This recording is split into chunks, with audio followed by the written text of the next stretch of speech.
Bharatiya Janata party जनप्रतिनिधियों ने आज केंद्र सरकार द्वारा जारी किए गए बजट को आत्मनिर्भर अर्थव्यवस्था बताते हुए प्रेस वार्ता की। इस दौरान अजमेर सांसद भागीरथ चौधरी, विधायक अनीता बघेल और विधायक वासुदेव देवनानी के साथ ही भाजपा पदाधिकारी मौजूद रहे। तीनों जनप्रतिनिधियों ने केंद्र सरकार द्वारा जारी किए गए बजट को शानदार बताया और इसका लाभ आम जनता को मिले, इसके लिए भी अपील की। उन्होंने कहा कि इस बजट में हर वर्ग को छुआ गया है, जिससे कि सभी को राहत मिल सके। बेरोजगारी पर फोकस करने के साथ ही नए रोजगार के अवसर और युवा किस तरह से आत्मनिर्भर हो सके, इसे लेकर कई योजनाएं भी शुरू की गई है। साथ ही युवा लोन लेकर अपने आप को आत्मनिर्भर बना सके। तो वहीं नदियों को जोड़ने की बात हो या सड़कों के विस्तार की या नए उपकरण लगाने और विकास के नए आयाम स्थापित करने, वहीं राज्य सरकार को भी इस दौरान अलग अलग माध्यम से राहत पहुंचाने का काम किया गया है। इन सभी विषयों को लेकर आज जनप्रतिनिधियों ने अपने विचार प्रकट करते हुए इस बजट का लाभ हर शहर तहसील स्तर के लोगों के साथ ही युवाओं और महिलाओं को मिले, इसे लेकर भी जागरूक किया जा रहा है। आत्मनिर्भर अर्थव्यवस्था, जिसका ये पहला बजट संसद में पेश हुआ, तो भारत जब अपने 100 वर्ष पूरे करेगा उस समय हमारा भारत कैसा होगा, विश्व के अंदर विशिष्ट पहचान वाला हो। इसलिए यह बजट निश्चित रूप से एक ऐतिहासिक बजट है, नए भारत के निर्माण का बजट है। और इसके अंदर जहाँ रोजगार के अवसरों पर सबसे ज़्यादा ध्यान दिया गया है, जिसमें अधिकतम आधारभूत संरचना पे खर्चा हो रहा है और साथ में अधिकतम निवेश, सार्वजनिक निवेश उसके लिए आ रहा है। सार्वजनिक निवेश पिछले 6 वर्षों में 7 गुना बढ़ा है। एक समय 1,87,000 करोड़ निवेश होता था, आज वो बढ़ करके 7,40,000 करोड़ निवेश हो गया है। जीडीपी की रफ्तार 9.2% होने वाली है। जीडीपी हमारा पहले 1,10,000 करोड़ का था और आज वह 2,30,000 करोड़ है। तो जिस अर्थव्यवस्था है इसको आगे बढ़ाया जा रहा है। 60 लाख लोगों को तो रोजगार ऑफिशियली मिल रहा है, लेकिन ये विभिन्न प्रकार के आधारभूत संरचनाओं से, हमारे निवेश से इनके रोजगार के अवसर बढ़ेंगे। रक्षा के अंदर बजट 58% से 68% हुआ है और साथ में अब चूँकि आत्मनिर्भर रक्षा के क्षेत्र में बनना है तो यहाँ पर रिसर्च डेवलपमेंट पे भी 25% इसको अधिक खर्चे को बढ़ाया गया है, ताकि हमारा रिसर्च हो और हमारा जो प्रदूषण है इसको कम करने के लिए ई व्हीकल पे जोर दिया गया है। बैटरी की भी एक नई योजना बनी है और विशेष रूप से इस समय हम 3.8 करोड़ लोगों पे जल जीवन मिशन की तरह पानी पहुंच रहा है और जिसमें भी रोजगार के अवसर डेवलप होंगे।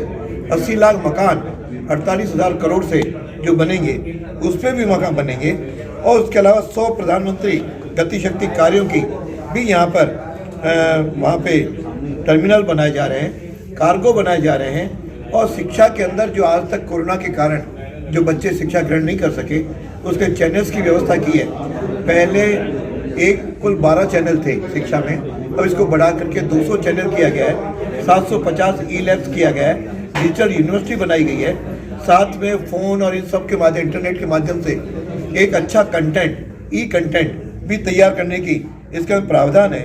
400 वंदे भारत की ट्रेनें बनाई जा रही हैं, 8 रोपवे हैं। इस प्रकार इस सर्वांगीण बजट, निवेश सार्वजनिक, इसमें व्यय हो, इसमें रोजगार के अवसर हो, ताकि हम कृषि, रक्षा, पर्यावरण सभी क्षेत्रों को इसमें छुआएं और विशेष रूप से एमएसएमई के लोगों को अधिक से अधिक सहयोग दे करके, आर्थिक सपोर्ट दे करके उनमें 2,30,000 करोड़ ऐसा एमएसएमई में अंदर लोगों को सहयोग किया जा रहा है, ताकि उद्योग मजबूत होंगे तो सबसे ज़्यादा रोजगार वहाँ मिलेंगे। इसलिए रोजगार पे ध्यान दिया गया है। जो हमारे विपक्षी दल कह रहे हैं कि साहब इसे रोजगार का कुछ नहीं है, इसे सर्वाधिक रोजगार का यदि बजट कहा तो मोदी जी के बजट को कहा जा सकता है। इसलिए यह बजट हमें निश्चित रूप से आगे बढ़ करके क्रांति करने वाला है। इसलिए राज्यों में भी कैसा, राज्यों को क्या मिला, राज्यों को 1 लाख करोड़ का इसमें सहयोग का भी प्रावधान है, जिसमें राजस्थान का भी है। ऐसा नहीं कि राजस्थान को कुछ नहीं मिलेगा, लेकिन अब केवल विपक्ष की आदत हो गई कि नरेंद्र मोदी फोबिया या आरएसएस फोबिया या बीजेपी फोबिया उनके दिमाग में है। वास्तव में यह बजट देश को मजबूत बनाते हुए विश्व में एक अलग शक्ति के रूप में खड़ा करेंगे, ताकि हम जब 100 वर्ष के हो जाएं हमारी आज़ादी को, उस हमारा देश सुसंपन्न, एक अच्छा आत्मनिर्भर, अपने पाँव पे खड़ा होने वाला और हमारे यहाँ का युवा विश्व के अंदर एक प्रकार का अपना डंका बजाने वाला हूँ। जी हाँ। हाँ मैम बताइए। देखिए, नरेंद्र मोदी जी के नेतृत्व में एक मिनट चुप करा दो यार। भारत सरकार ने ये जो बजट प्रस्तुत किया है, ये आत्मनिर्भर भारत को बनाने में अपनी महत्वपूर्ण भूमिका बनाने वाला है, क्योंकि हम आज़ादी का अमृत महोत्सव मना रहे हैं और आने वाले 25 वर्ष हमारे देश के लिए बहुत महत्वपूर्ण है। ऐसी स्थिति में हमारा भारत की तस्वीर कैसी हो, हम कैसा भारत को कैसा देखना चाहते हैं, तो आत्मनिर्भर भारत के तहत उन्होंने 5 स्तंभों पर अपने पूरे बजट को स्थापित किया है। उन 5 स्तंभों में इकोनॉमी, अर्थव्यवस्था, वो अर्थव्यवस्था जो है, नरेंद्र मोदी जी चाहते हैं कि हमारे देश की अर्थव्यवस्था $5 मिलियन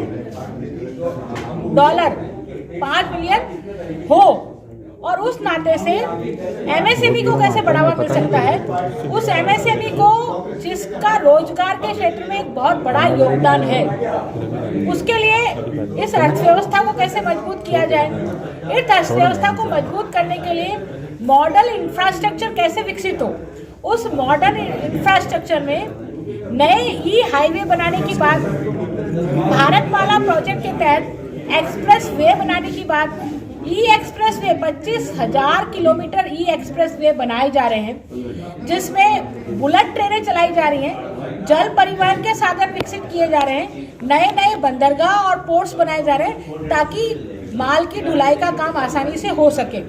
इसके साथ ही गुड गवर्नेंस तब जब तक नहीं होगा जब तक कि हम बहुत इजी नहीं करेंगे लोगों के लिए चीज़ें, और उन लोगों के लिए चीज़ों को इजी करने के लिए बहुत सारे कानूनों में छूट दी गई है, नए कानून बनाए गए, पुराने कानूनों को कैंसिल किया गया है और लोगों को बहुत आसानी से चीज़ें उपलब्ध कराई जा रही हैं, ताकि गुड गवर्नेंस के माध्यम से किसी प्रकार की सरकारी मशीनरी में कोई लाल फीताशाही ना होकर के लोगों को सीधा लाभ दिया जा सके, ट्रांसपेरेंसी हो।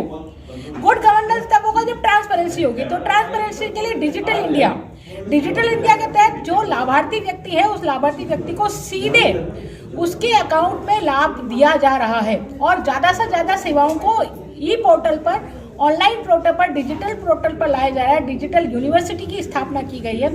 कौशल युवा कैसे बने, इसलिए शिक्षा के क्षेत्र में नए नए रोजगार दिए गए हैं। मैं कृषि के क्षेत्र में कहना चाहूँगी कि कृषि के क्षेत्र में आत्मनिर्भर भारत योजना के तहत